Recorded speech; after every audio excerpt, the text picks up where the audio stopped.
আসসালামু আলাইকুম এভরিওয়ান। আহসান মসজিদ বাংলাদেশের ইতিহাসের এক অনন্য নিদর্শন। এটি ঢাকার বুড়িগঙ্গা নদীর তীরে অবস্থিত এবং নবাবের প্রাসাদ হিসাবে পরিচিত। মূলত 1859 সালে নির্মাণ কাজ শুরু হয়ে 1872 সালে এটি সম্পূর্ণ হয়। ফরাসি স্থাপত্য শৈলীতে নির্মিত প্রাসাদটি ঢাকার নবাব কাজী আব্দুল গনি কর্তৃক তার পুত্র কাজী আহসান উল্লাহর নামে নামকরণ করা হয়। এটি ছিল ঢাকা নবাব পরিবারের বাসভবন এবং সামাজিক, রাজনৈতিক ও সাংস্কৃতিক কর্মকাণ্ডের কেন্দ্রবিন্দু। আহসান মঞ্জিলের ভিতরে রয়েছে রাজকীয় নানা কক্ষ, যেগুলো ঐতিহাসিক নিদর্শনে পরিপূর্ণ। 1906 সালে এখানে মুসলিম লীগ গঠনের প্রাথমিক আলোচনা অনুষ্ঠিত হয়, যা পরবর্তীতে উপমহাদেশের রাজনীতিতে গুরুত্বপূর্ণ প্রভাব ফেলে। পাকিস্তান গঠনের পর এটি ধীরে ধীরে জীর্ণ হয়ে পড়ে।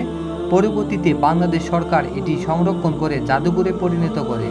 আজ এটি একটি ঐতিহাসিক ও পর্যটন আকর্ষণ হিসাবে দেশ বিদেশের দর্শনার্থীদের আকৃষ্ট করে।